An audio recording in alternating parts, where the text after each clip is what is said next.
তোমার জন্য জান্নাত ও জাহান্নাম। আল্লাহর নবী বলেন, রাজার রব্বি ফি রাজাল ওয়ালিদাইন। মা বাবা যদি কোনো সন্তানের প্রতি রাজি আর খুশি হয়ে যায়, ওই সন্তানের প্রতি মহান আল্লাহ পর্যন্ত খুশি হয়ে যায়। এজন্য মা বাবার খেদমত করা, আব্বা আম্মার সাথে ভালো ব্যবহার করা। এই মেয়া, আপনি আমি মারে কত কষ্টই না দুনিয়াতে দিছি। মা সন্তানের জন্য প্রসবের ব্যথা সহ্য করেছি। দুনিয়াতে মা সন্তানের জন্য নিজের জীবন পর্যন্ত বিসর্জন দেয়। একবার এক ছেলে মারে বাড়ি থেকে বের করে দেয়।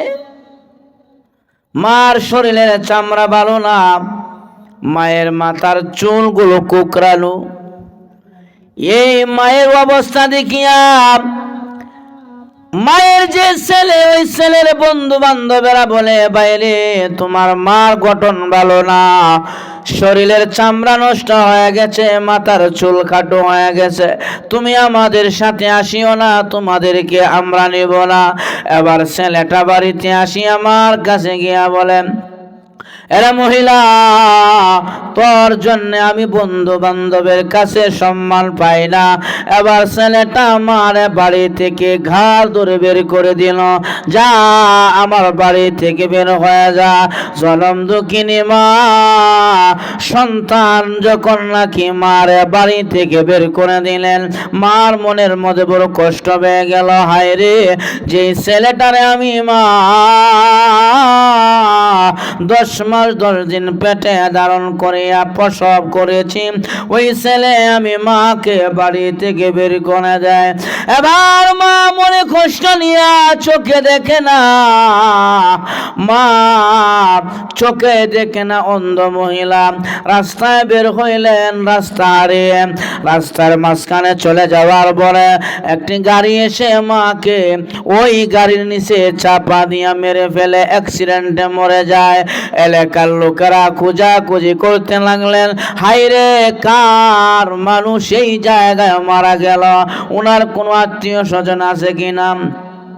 খোঁজ খবর নিয়ে দেখি বুড়া মহিলা একজন ছেলে আছে। ছেলের কাছে সংবাদ পৌঁছাইল, ছেলে রে, তোমার মা রাস্তায় অ্যাক্সিডেন্টে মারা গেছে, মার লাশটা বাড়িতে নেও, কাপড় পরাও, দাফন করো। ছেলে সংবাদ শোনার পরেও মার লাশটাকে নেয় নাই, গোসল করাই নাই, কাপড় পরাই নাই, মার লাশটাকে দাফন করে নাই। ছেলেটা বলে ভাবা হইল, যে মহিলার কারণে আমার বন্ধু বান্ধবেরা আমাকে সম্মান করে না, ওই মহিলা মারা গেছে, ভালোই হইল। নিজের সন্তানে কথা আমার বেলায় বলে। এবার মাকে এলাকার লোকেরা কাপড় পরাইয়া গোসল করাই আলিগি কাশাবাদ দুজা বিজামালিহি حسنت جميع خصاله صلوا عليه وآل لا إله إلا الله جر لا إله لا إله ইল্লাল্লাহু মুহাম্মাদুর রাসূলুল্লাহ সাল্লাল্লাহু আলাইহি ওয়াসাল্লাম। আজকের এই মাহফিলের সম্মানিত সভাপতি, আমার সামনে উপস্থিত সম্মানিত মুসল্লিয়ান, পর্দার আড়ালের মা বোনেরা, আল্লাহ তাআলার দরবারে শুকরিয়া আদায় করি, যিনি আমাদেরকে দীর্ঘ রাত পর্যন্ত বসে থাকার তৌফিক দিয়েছেন। এজন্য সকলে বলি আলহামদুলিল্লাহ। আমি আপনাদের সামনে যে আয়াতে কারিমা তেলাওয়াত করেছি, মাতা পিতার হক নিয়ে, ওয়াসাইনাল ইনসানা বিওয়ালিদাইহি হামালাতহু উম্মুহু ওয়াহনান আলা ওয়াহনি ওয়া ফিসালুহু ফি আমাইনি আনিশকুর লি ওয়া লিওয়ালিদাইকা। আল্লাহ তাআলা বলেন, এই পৃথিবীতে একে অপরকে ভালোবাসে, তার মধ্যে স্বার্থ রয়েছে। কেউ বিনা স্বার্থে কেউ কাউকে ভালোবাসে না, যে কোনো একটা স্বার্থের জন্য একে অপরে ভালোবাসে। দেখবেন পৃথিবীতে যদি প্রেমিক প্রেমিকাকে ভালোবাসে, তার মধ্যেও স্বার্থ রয়েছে। এই পৃথিবীর জমিনে যে যাকে ভালোবাসে তার মধ্যে স্বার্থ রয়েছে। যদি আপনার খালাম্মা আপনার ভালোবাসে, তার মধ্যেও স্বার্থ রয়েছে। সুযোগ পাইলে খালাতো বোন গারো চাপায়া দিব। তাহলে বোঝা গেল পৃথিবীতে একে অপরকে ভালোবেসে স্বার্থ আছে। স্বামী স্ত্রী দুইজনের ভালোবাসা, স্ত্রী স্বামীরে ভালোবাসে, তার মধ্যে স্বার্থ রয়েছে। যদি স্বামী ওই স্ত্রীর সাথে যে ভালোবাসার মহাব্বতের বন্ধনটা হয়, ওই জিনিসটা যদি স্বামীর মধ্যে না থাকে, কোন স্ত্রী স্বামীর ঘরে থাকবে না। এই পৃথিবীর জমিনে কি অপরে ভালোবাসে, তার মধ্যে স্বার্থ রয়েছে। কিন্তু পৃথিবীর জমিনে এমন দুইটা মানুষ আছে রে, যারা ভালোবাসে বিনা স্বার্থে, তার মধ্যে কোনো স্বার্থ নাই। এক নম্বরে হলো আপনার আমার মা, দুই নম্বরে হলো বাবা। এই দুইটা সন্তান, দুইটা ব্যক্তি সন্তানরা ভালোবাসে বিনা স্বার্থে, তার মধ্যে কোনো স্বার্থ নাই, স্বার্থ নাই। এই জমিনে দেখবেন সন্তান অনেক সময় মা বাবা অসুস্থ হয়ে গেলে ইমাম সাহেবের কাছে 50টা টাকা দিয়া বলে, ইমাম সাহেব আমার আম্মা বা আব্বার জন্য দোয়া করেন, সাকরাত অবস্থা আছে, বিছানায় পড়ে আছে, দোয়া করেন যাতে আল্লাহ উনার ইমানের হালতে নিয়ে যায়, বড় অসুবিধার মধ্যে আছে। তখন হুজুর কয়, অসুবিধার মধ্যে হে বেড়ে না তুমি আসো, খেদমত করতে হবে যেন তোমার অসুবিধা। কিন্তু দেখবেন দুনিয়াতে এমনও মা আছে রে, পঙ্গু সন্তানের জন্য মসজিদের দান বাক্সে 10টা টাকা দিয়ে কয়, আল্লাহ আমার পঙ্গু সন্তানটাকে তুমি দুনিয়ায় বাঁচায় রাখবা। মা সন্তানকে ভালোবাসে, স্বার্থ নাই, বিনা স্বার্থে আমি সন্তানকে মা ভালোবাসে। মার ভালোবাসার মধ্যে কোনো স্বার্থ পাওয়া যায় না। এই জমিনে আপনার আমার মা কি পরিমাণ আপনার আমার জন্য কষ্ট করেছে। আপনি যদি আপনার শরীরের চামড়া দিয়া জুতা বানাইয়া আমার পায়ের মধ্যে পরাইয়া দেন, এর পরেও মা বাবার যে কষ্টর বিনিময় শোধ হবে না। আল্লাহর নবী বলেন, উম্মতের যুবকেরা রে সাবধান, এই মা বাবার সাথে খারাপ ব্যবহার করিও না। কেননা পৃথিবীতে মা আর বাবা এমন দুইজন ব্যক্তি, যাদের চেহারার দিকে তাকাইলে বাইতুল্লাহর হজ করার সওয়াব আমার আল্লাহ আমল নামায় লিখে দেয়। আল্লাহর নবী বলেন, এই মা আর বাবা এমন দুইজন ব্যক্তি, যাদেরকে মহান আল্লাহ এত সম্মান আর মর্যাদা দিয়েছে। নবী বলেন, হুমা জান্নাতুকা ওয়া নারুকা। এই মা বাবা জানাজার নামাজ পড়ায়া ওই এলাকার মধ্যে দাফন করলো।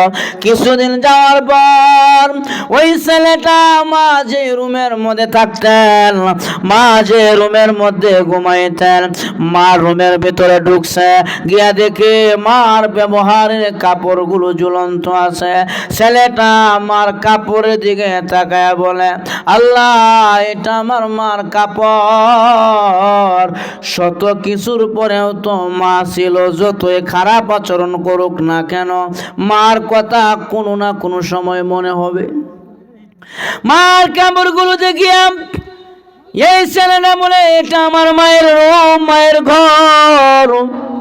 মায়ের ব্যবহারের কাপড়গুলো ঝুলন্ত অবস্থায় আছে।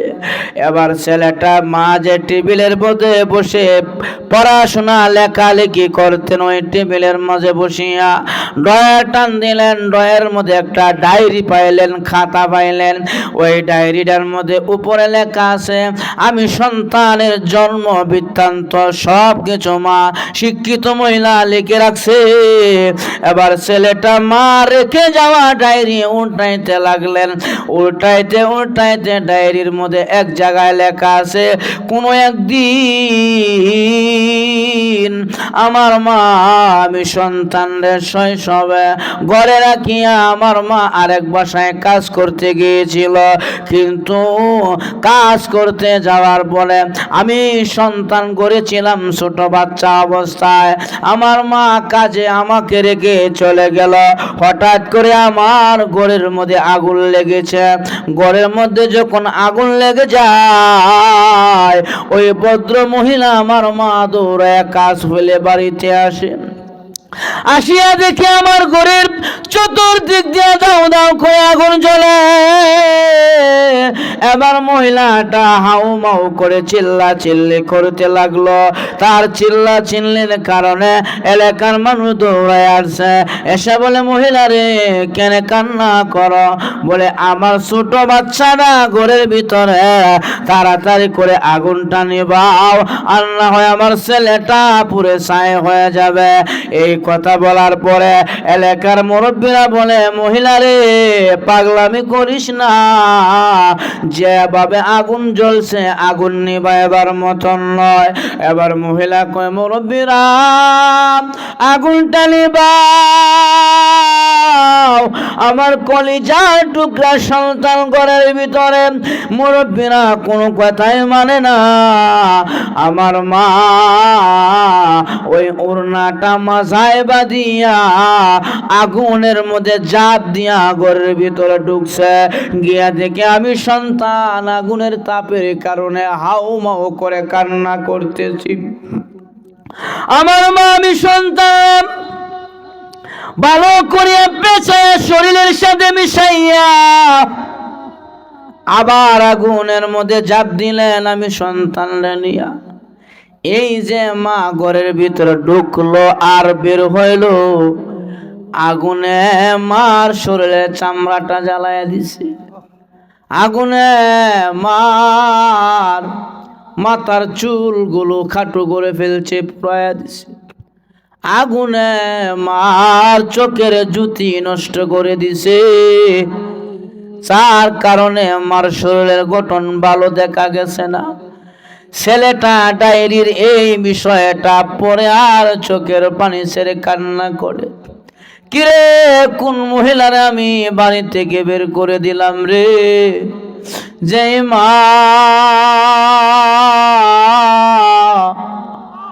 আমি সন্তানকে বাঁচাইতে যাইয়া চামড়া পুরাইল, যেই মা আমি সন্তানকে বাঁচাইতে যাইয়া মাথার চুল পুরাইল, যেই মা আমি সন্তানরে বাঁচাইতে যাইয়া চক্ষু অন্ধ বানাইল, আমি কেমন কোলাঙ্গাল সন্তান রে। ওই মারে আমি সন্তান গার ধরে বের করে দিয়েছি। এখন শত আফসোস আর পরিতাপ করে কান্না করে। এখন কান্না করলে কোনো লাভ নাই রে যুবক। এজন্য মা বাবা জীবিত থাকলে মার সেবা করিয়া জান্নাত কামাই করে নাও, আল্লাহর নবী হাদিসের মধ্যে ঘোষণা করেছি। এজন্য আল্লাহর নবী বলেন হুমা জান্নাতুকা ওয়া নারুকা, মা বাবা তোর জান্নাত জাহান্নাম। আল্লাহর নবী বলেন এ পৃথিবীর মানুষেরা, আল জান্নাতু তাহতা আকদামিল উম্মাহাত, মার পায়ের নিচে সন্তানের জন্য বেহেশত আল্লাহ রাখছি। জন্য হাদিসের মধ্যে আল্লাহর নবী বললেন তিনটি আমল আল্লাহর কাছে প্রিয়। কয়টি আমল? এখন কয়টি?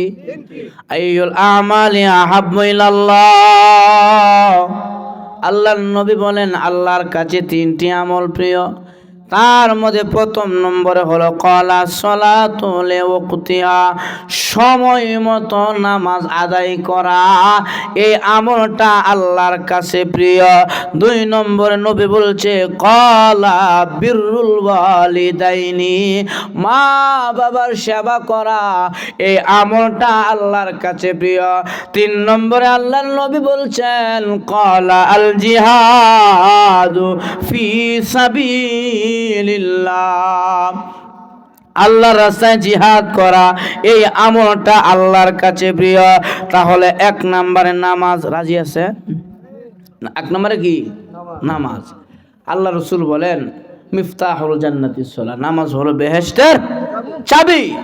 আউয়ালু মা ইউহাসাবু বিহিল আবদ ইয়াউমাল কিয়ামাতিস সালাহ, নবী বলেছেন কিয়ামতের দিন সর্বপ্রথম নামাজের হিসাব হইব। এজন্য যুবক ভাইরা যে কয়জন আছেন, বৃদ্ধ বাবারা, এক নম্বরে জীবনে পণ আর প্রতিজ্ঞা করেন জীবনেও নামাজ ছাড়বেন না। রাজি আছেন ইনশাআল্লাহ? জীবনে নামাজ ছাড়বেন না। এই জন্য প্রথম নম্বরে নামাজ। উম্মত রসুল দুনিয়াতে বিদায় হয়ে যাওয়ার আগে বলছে আসসালাহ আসসালাহ, হে উম্মত নামাজ কায়েম করো, নামাজ কায়েম করো, সালাত কায়েম করো। নবী বলছে উম্মত রে দুইটা লাইন আল্লাহর কাছে খুব পছন্দের।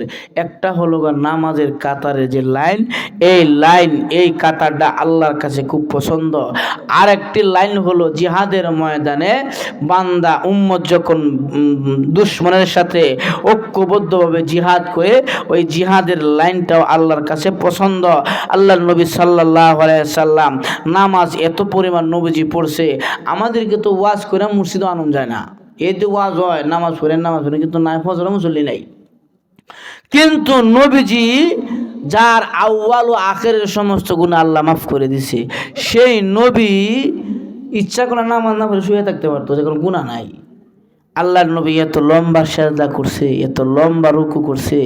আল্লাহর নবীর সেজদা আর নামাজ লম্বা দেখে আল্লাহ কোরআনে আয়াত নাযিল করছে, ইয়া আইয়ুহাল মুজাম্মিলু কুমিল লাইলা ইল্লা কলিলা, হে মুজাম্মিল, হে আল্লাহর নবী আপনি এত লম্বা সময় সেজদা করেন না।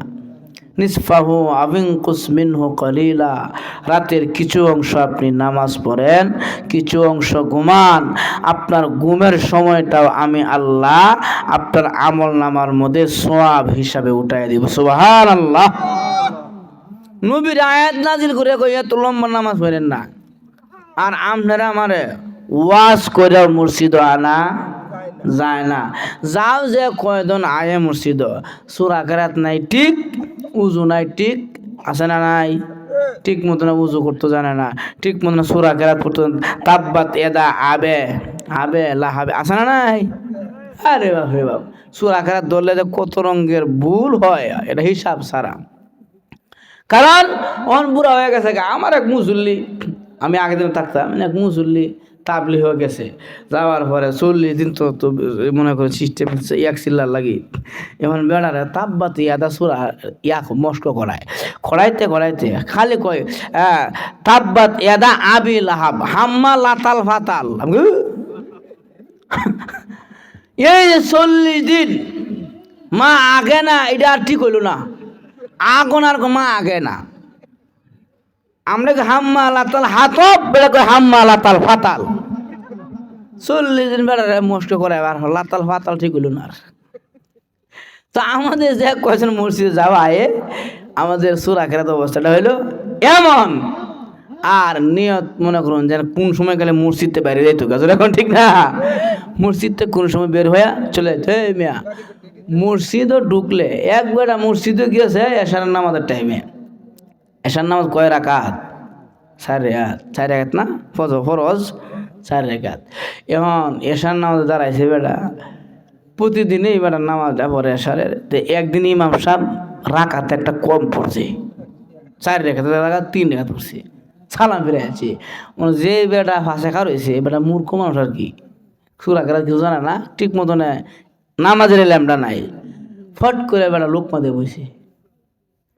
এখন বেটা লোক মাত্র ঠিক আছে 3 রাকাত তো বেটা হরিয়া ইমাম সাহেব হরিয়া যে সালাম ফিরা এলা আরো একটা তো বাকি আছে মুসলি লোক মতো ঠিক আছে লোকমা দেওয়ার পরে ইমাম সাহেব নামাজ আবার শুধরাইছে কিন্তু নামাজের পরে তারা ধরছে কিরে ভাই তুই যে 3 রাকাতের পরে আমার লোকমা দিলে তোর ভিতরে তো যোগ্যতা নাই লোকমা দেওয়ার তুই কেমনে কি করলে তখন হ্যাঁ ক আমি প্রত্যেক দিন আপনার পিছনে আমার সাইডে দোকান আছে সাইডের দোকান হিসাব আমি কমপ্লিট করি আজকে 3টা দোকান হিসাব আমার শেষ হয়েছে এই মুহূর্তে আমি সালাম ফিরে চুর তা আমার দোকান হিসাব বাকি রয়েছে তাই বুঝলাম যে নামাজ পড়াই 1 রাকাত কম পড়াইছে এর লাগে লোকমা দেয়া আমি আপনারা করছি চিন্তা করছেন কোন নিয়তে নামাজটা পড়ে বেলা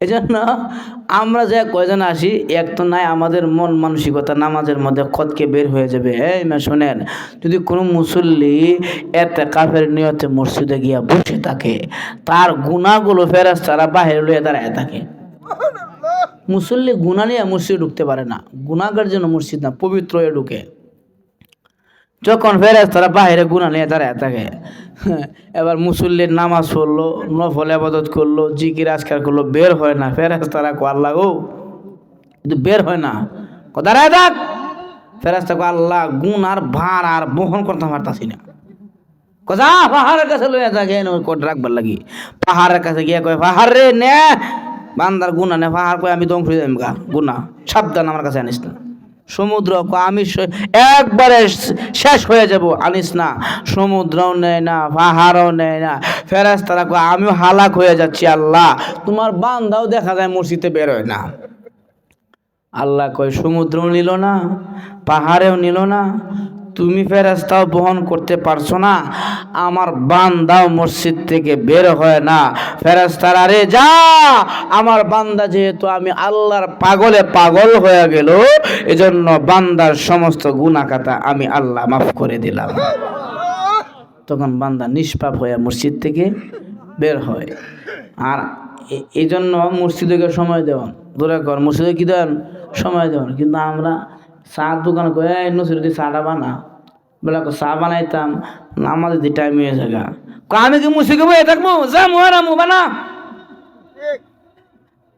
আমি কি মুসিকে বই থাকবো যা মুহারামু তোর চা গরম থাকতে আমি হাঁটতাম গিয়া এই হচ্ছে আমাদের নামাজের হালত অথচ আল্লাহর নবী বলছেন উম্মত রে যদি সুন্দর করে উজু করিয়া হ্যাঁ নামাজের রুকু সেজদা তাসবিহগুলো যদি সুন্দর দৃঢ়স্থিরভাবে আদায় করতে পারো বান্দারে পবিত্র কাপড় নিয়া মন মানসিকতা আল্লাহর দিকে রুজু করিয়া যখন বান্দা সেজদা দেয় সেজদা দিয়ে সুবহানা রাব্বিয়াল আলা বলে তখন আমার আল্লাহর কুদরতি হাতটা বান্দার মাথায় দিয়া নবীরে কয় নবী হাদা গোলাম আব্দি রবি গো এই যে সেজদায় পড়ে কান্না করে দিল এটা আমি আল্লাহর খাঁটি গোলাম আমি আল্লাহ আমার খাঁটি গোলামের জিন্দেগির সমস্ত গুনাহগুলো মাফ করে দিলাম যদি আপনার নামাজটা ধীরস্থিরভাবে হয় সাজদা রুকু হ্যাঁ এগুলো যদি ধীরস্থিরভাবে আদায় হয় এজন্য ইনশাআল্লাহ মসজিদে যাওয়ার জন্য তৈরি আছেন ইনশাআল্লাহ নামাজটা পড়বেন নামাজ 5 ওয়াক্ত ইনশাআল্লাহ সময় মতো আদায় করবেন কাজা করবেন না নামাজের প্রতি যত্নবান হবেন নামাজের প্রতি গুরুত্ব দিবেন উম্মত নামাজ ছাড়া গতি যে বিষয়টা আলোচনা বেশি হয় এর দাম কম না বেশি বেশি বেশি না বেশি কারণ এটা গুরুত্বটা বেশি আচ্ছা দেখেন বক্তা ওয়াজের মধ্যে নামাজের কথা কইতেছে তাবলিগের ভাইয়ারা 6 নম্বর কইলেও নামাজের কথা কয় না আবার দেখবেন মসজিদে খতিব সাহেব জুমার দিন নামাজের কথা কয় বলে না তো এই যে জিনিসটার আলোচনা এত বেশি তাহলে বোঝা গেল জিনিসটার দামও বেশি অতএব নামাজটা খুব গুরুত্বপূর্ণ একটি ইবাদত এই ইবাদত ছাড়া জান্নাতে ঢোকা সম্ভব না ঘরে তালা লাগাই চাবি না তা ঢুকতে পারবে নামাজ লোকে জান্নাতের চাবি এই চাবি না থাকলে জান্নাতে ঢোকা সম্ভব হবে না এজন্য ক্বালা সলাতু লিওয়াক্তিহা আল্লাহর নবী বলছেন 1 নম্বরে প্রিয় আমল হলো নামাজ নামাজ যার ঠিক তার সব ঠিক। নামাজি বান্দার জন্য দুনিয়াতেও আল্লাহর জিম্মাদারি আছে, মরার পরেও নামাজি বান্দার জন্য আল্লাহর জিম্মাদারি আছে। আল্লাহর নবী বলেছেন, নামাজ যারা পড়বে, নামাজ পড়িয়া যারা দুনিয়াতে বিদায় হইবে, হাসরের মাঠে আমি নবী নামাজি বান্দার চেহারার মধ্যে নামাজের চিত্রগুলো দেখিয়া আমি নবী সুপারিশ করে করে জান্নাতে ঢুকাইয়া দিব। আর নামাজি বান্দা যখন মসজিদে যায় উজু করে আর নামাজ পড়তে, উজুর পানির সাথে সাথে ওই নামাজি বান্দার সগীরা গুনাহগুলো আল্লাহ মাফ করে দেয়। সুবহানাল্লাহ। জন্য 1 নম্বরে কি নামাজ, 2 নম্বরে বাপ মার খেদমত, 3 নম্বরে হলো জিহাদের ময়দানে জিহাদ করা। আল্লাহ তাআলা আমাদের সবাইকে এই আমলগুলো করার তৌফিক দান করুন, সকলে বলি আমিন। আসলে এত কোনো আর ওয়াজ দরকার নাই, মোটামুটি 12:30 বাজে থাকে, এখন 12:30 বাজা আর 2-3 মাস আগের রাতে 3টা বাজা সমান হয়েছে গা, লম্বারত না। জন্য আমাদের যদি ফজরের নামাজ যদি নষ্ট হয়ে যায় তাহলে তো আমাদের এই ওয়াজের কোনো মূল্য নাই, এই ওয়াজের কোনো ফায়দা নাই। এই জন্য সবক 1 নম্বরে নামাজ, 2 নম্বরে মা বাবার খেদমত, 3 নম্বরে আল্লাহর রাস্তায় জিহাদ করা, জিহাদ ফি সাবিলিল্লাহ। আমরা সকলে রাজি আছেন ইনশাআল্লাহ 3টি আমল করতে? আল্লাহ তাআলা কবুল করুক। মুফতি হুমায়ুন সাহেব কোথায়? আয়সা বলেন ইনশাআল্লাহ। এখন দোয়া হইতো ইনশাআল্লাহ। কি হইতো? দোয়া হইতো এই মাদ্রাসার জন্য। আর দোয়ার আগে কালে সমালোচনা দিচ্ছেন তো নাকি ঠিকঠাক মতো মাদ্রাসা? হ্যাঁ, দোয়ার আগে 2-4-5 জন যদি কয়েকটা টেয়া দেন মাদ্রাসা, তাহলে ইনশাআল্লাহ